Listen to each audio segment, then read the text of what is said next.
Friends, greetings of the day. कल के lecture में हमने मैट्रिसेस के एप्लीकेशंस के बारे में पढ़ा था। इसमें हमने पढ़ा था कैसे जो इलेक्ट्रॉनिक स्प्रेडशीट होता है कंप्यूटर में, जैसे आप एमएस एक्सेल को जानते होंगे ना, माइक्रोसॉफ्ट में एक्सेल आता है ना, इसमें किस तरह से जो है सो मैट्रिक्स का यूज होता है, मैट्रिक्स का यूज होता है। उसी तरह से जो फिजिकल ऑपरेशंस हैं, जैसे कोई भी फिजिकल ऑब्जेक्ट है, उसे हमें रोटेट करना है, तो उसमें भी मैट्रिसेस का यूज होता है ना। ये रोटेट कर रहे हैं तो इसमें मैट्रिसेस का यूज होता है। उसी तरह से अगर फिजिकल ऑब्जेक्ट का ट्रांसलेशन करते हैं ना, तो उसमें भी मैट्रिसेस का यूज होता है। फिर मैग्निफिकेशन करते हैं ना, उसका साइज को अगर इंक्रीज करते हैं तो इसमें भी जो है सो मैट्रिक्स का यूज होता है। उसी तरह से जो क्रिप्टोग्राफी है क्रिप्टोग्राफी है उसमें भी मैट्रिसेस का यूज होता है। क्रिप्टोग्राफी में भी मैट्रिसेस का यूज होता है। क्रिप्टोग्राफी क्या होता है? इनकोडेड इंफॉर्मेशन होता है। जैसे हम कोई पासवर्ड यूज करते हैं ना, मोबाइल में लॉक लगाते हैं तो उसमें पासवर्ड यूज होता है ना, तो उसमें भी मैट्रिसेस का यूज होता है। उसी तरह से जो बैंक का कार्ड है, उसमें भी पासवर्ड का यूज होता है ना। एटीएम पिन होता है ना, तो उसमें पासवर्ड का यूज होता है। बैंक का कार्ड का डिटेल्स को भी स्टोर करने के लिए जो है सो पासवर्ड का मैट्रिसेस का यूज होता है। मैट्रिसेस का यूज होता है। आइए अब हम मैट्रिक्स के डिफिनेशंस का इन डेप्थ एनालिसिस करें। तो हमने पढ़ा था कि मैट्रिक्स क्या होता है? ऑर्डर्ड रेक्टेंगुलर एरे होता है ऑफ नंबर्स हो या फिर फंक्शंस हो। ऑर्डर्ड रेक्टेंगुलर एरे का क्या मतलब हुआ कि जो एरे मतलब जो सेट ऑफ ऑब्जेक्ट्स है ना, जो सेट ऑफ ऑब्जेक्ट्स है वो इक्वल रोज और इक्वल कॉलम्स में अरेंज है। मतलब जो रोज में जितने भी एलिमेंट है, जैसे यहाँ पे अगर हम मैट्रिक्स ए लेते हैं तो उसमें कितने एलिमेंट है? दो एलिमेंट है रोज में, है ना। उसी हर हर हर रोज में दो दो एलिमेंट है। उसी तरह से कॉलम में भी तीन तीन एलिमेंट है ना। तो ये ऑर्डर्ड हो गया, ऑर्डर्ड रेक्टेंगुलर एरे हो गया, है ना। तो ये जो अगर इस तरह से अगर अरेंज हो तो वो जो है सो उसे मैट्रिक्स कहते हैं। यो या तो वो नंबर्स मतलब एरे जो है नंबर्स का हो, जैसे ए मैट्रिक्स में जैसे नंबर्स है ना, -2 है, 5 है, ये सब क्या, ये नंबर्स है ना। तो उसी तरह से फंक्शंस का भी हो सकता है। जैसे मैट्रिक्स बी है, इसमें वन प्लस एक्स है, एक्स क्यूब है ना। ये सब क्या फंक्शंस है? कॉस एक्स है, साइन एक्स प्लस 2 है। तो जो रेक्टेंगुलर एरे है या तो नंबर का भी हो सकता है या फिर फंक्शंस का भी हो सकता है। दोनों केस में हम उसे मैट्रिक्स कहेंगे। दोनों केस में हम उसे मैट्रिक्स कहेंगे। आइए, ये जो मैट्रिक्स है उसे जो रिप्रेजेंट करते हैं या डिनोट करते हैं वो कैपिटल लेटर से करते हैं। जैसे अगर इस केस में हमने जो मैट्रिक्स ए है उसको हमने क्या किया? कैपिटल लेटर में डिनोट किया है। ये कैपिटल ए तो है। उसी तरह से मैट्रिक्स बी को हमने किस तरह से? कैपिटल बी लेटर में डिनोट किया है। तो कैपिटल लेटर में जो मैट्रिक्स को हम डिनोट करते हैं उसको हमें याद रखना होगा कि उसे कैपिटल लेटर में हम डिनोट करते हैं। तो अगर हमें बोला जाए कि मैट्रिक्स ए लिखने के लिए, तो हम पहले कैपिटल ए जो है वो कैपिटल लेटर में लिखेंगे, है ना। ए जो है सो कैपिटल लेटर में लिखेंगे। उस तरह जो हॉरिजॉन्टल लाइंस है ना एलिमेंट्स के, जैसे यहाँ पे एलिमेंट्स हॉरिजॉन्टल जो लाइन है एलिमेंट्स का, जैसे मान लो -2 है और 5 है ना। ये -2 5 है, ये क्या है? एलिमेंट्स का ही तो हॉरिजॉन्टल लाइन बन रहा है ना, -2 5 का, है ना। उसी तरह से 0 और √5 का एक हॉरिजॉन्टल लाइन बन रहा है ना। उसी तरह से 3 और 6 का भी एक हॉरिजॉन्टल लाइन बन रहा है ना। तो इस हॉरिजॉन्टल लाइन ऑफ एलिमेंट्स को, इस तरह से अगर एलिमेंट्स अगर हॉरिजॉन्टल लाइन में है ना, इसे हम क्या कहते हैं? इसे हम कहते हैं रोज। है ना। इसे हम कहते हैं रोज। उसी तरह से जो एलिमेंट है अगर वर्टिकल लाइन में अगर है, वर्टिकल लाइन अगर बना रहा है ना, वर्ट उसी तरह से जो एलिमेंट्स है वर्टिकल लाइन में, जैसे यहाँ पे क्या है? वर्टिकल लाइन में ना -2 0 3 है ना।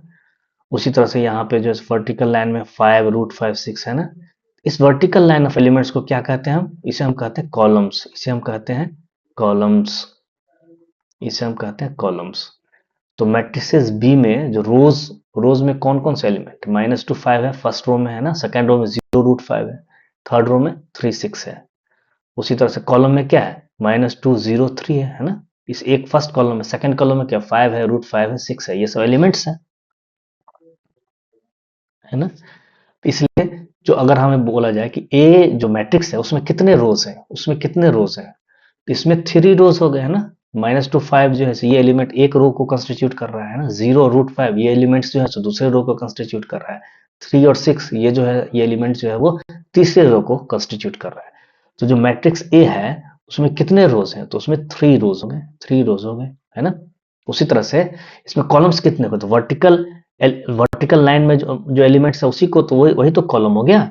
तो यहाँ पे -2 0 3 एक कॉलम हो गया ना। उसी तरह से 5√5 6 सेकेंड कॉलम हो गया। तो इसमें अगर हमें पूछा जाए कि मैट्रिक्स ए में कितने कॉलम है, तो हम क्या लिखेंगे, इसमें 2 कॉलम्स है, इसमें 2 कॉलम्स है ना।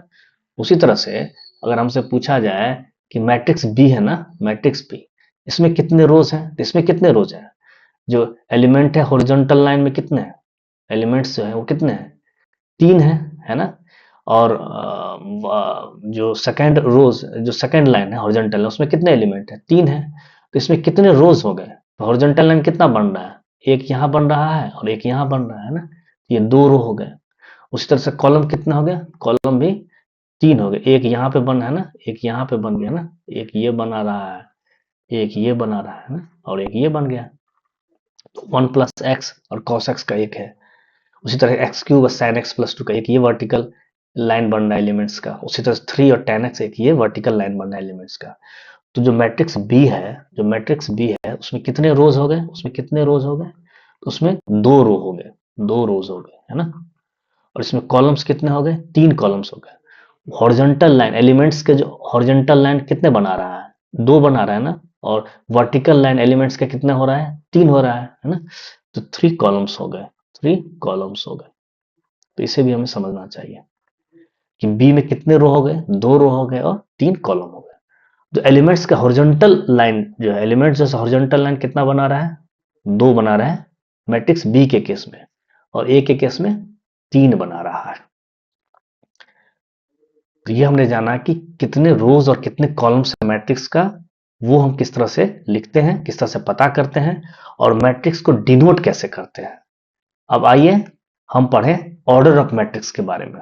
ऑर्डर ऑफ मैट्रिक्स, तो मैट्रिक्स हैविंग m रोज, किसी भी मैट्रिक्स में अगर m रोज है, m नंबर ऑफ रोज है और n कॉलम्स है, n कॉलम्स है, उसे उस मैट्रिक्स का ऑर्डर को क्या लिखेंगे, m/n लिखेंगे, m/n लिखेंगे।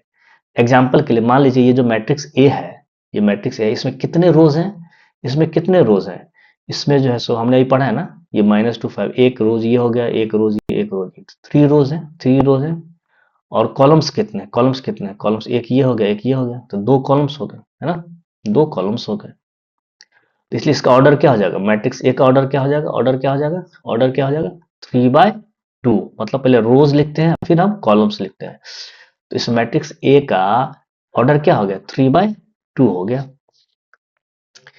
इन जनरल जो है, इन जनरल जो मैट्रिक्स m/n को रिप्रेजेंट किया जाता है वो कैसे किया जाता है, इन जनरल, इन जनरल जो है सो मैट्रिक्स m/n को कैसे रिप्रेजेंट किया जाता है वो हम देख लेते हैं, है ना। इन जनरल जो m/n मैट्रिक्स होता है उसे कैसे, मान लीजिए वो मैट्रिक्स सी है, मान लीजिए वो मैट्रिक्स सी है, उसे कैसे रिप्रेजेंट किया जाएगा, उसे कैसे रिप्रेजेंट किया जाएगा।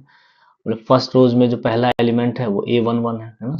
फर्स्ट रोज में दूसरा एलिमेंट a12 है। उसी तरह से इस, क्योंकि ये n कॉलम्स है ना, तो n वर्टिकल लाइंस तक जाएगा, तो a1n तक जाएगा, है ना। उसी तरह सेकंड रोज में पहला एलिमेंट a21 होगा, a22 होगा, उसी से कहाँ तक जाएगा, a2n तक जाएगा, है ना। तो इसी तरह से ये कहाँ तक जाएगा, तो कितने रोज है इसमें, m रोज है, तो m रोज तक जाएगा ना, तो am1 am2, है ना। उस तरह से ये amn तक जाएगा, amn तक जाएगा, तो ये एलिमेंट है। तो इन जनरल जो m/n मैट्रिक्स है उसे हम इस तरह से रिप्रेजेंट करते हैं। और इसका जो जनरल एलिमेंट है उसको हम लिखते हैं मैट्रिक्स के रिप्रेजेंटेशन में ए आई जे, है ना, ए आई जे। और ये क्या है, m/n है मैट्रिक्स है, तो ऑर्डर को यहाँ पे हम लिखते हैं, m/n मैट्रिक्स को हम यहाँ पे लिखते हैं। और इसमें आई जो है ना, आई कहाँ से कहाँ तक वेरी कर रहा है, आई जो है 1 से लेके, आई जो है ए आई जे है ना, तो 1 से लेके कहाँ तक वेरी किया, m तक वेरी किया है, m तक किया है। उसी तरह से जे है, वो जे कहाँ तक वेरी कर रहा है, 1 से लेके n तक वेरी कर रहा है ना। और ये जो आई जे है, और ये जो आई जे है ये क्या बिलोंग्स टू n है ना, नेचुरल नंबर है, आई जे बिलोंग्स टू n है। तो इन जनरल जो है m/n मैट्रिक्स को हम इस तरह से रिप्रेजेंट करते हैं, और इस तरह से हम डिनोट करते हैं, इस तरह से डिनोट करते हैं। अगर हमें कोई मैट्रिक्स दिया होगा जो ऑर्डर m बाय n हो तो उसको हम इस तरह से डिनोट करेंगे, इस तरह से हम डिनोट करेंगे, है ना, m बाय n को इस तरह से हम डिनोट करेंगे। तो इसलिए ये जो जनरल एलिमेंट है ए आई जे सी मैट्रिक्स का ये क्या रिप्रेजेंट कर रहा है? ये रिप्रेजेंट कर रहा है ए आई जे मतलब ith रो और jth कॉलम का ये एलिमेंट है, ith रो और jth कॉलम का ये एलिमेंट है। कोई ith रो होगा, मान लिया यहाँ पे ये ith रो होगा, है ना, ith रो होगा और ये jth कॉलम होगा मान लीजिए, तो यहाँ पे ए आई जे होगा ना, ए आई जे होगा, तो इसी इसी एक जनरल एलिमेंट को ये रिप्रेजेंट कर रहा है। तो इसको ध्यान रखना है कि ये ith रो और jth कॉलम को रिप्रेजेंट करता है ये एलिमेंट। तो आज हमने डेफिनेशंस और ऑर्डर ऑफ मैट्रिक्स के बारे में पढ़ा। मुझे आशा है कि आज का ये लेक्चर आपको समझ में आ गया होगा। धन्यवाद।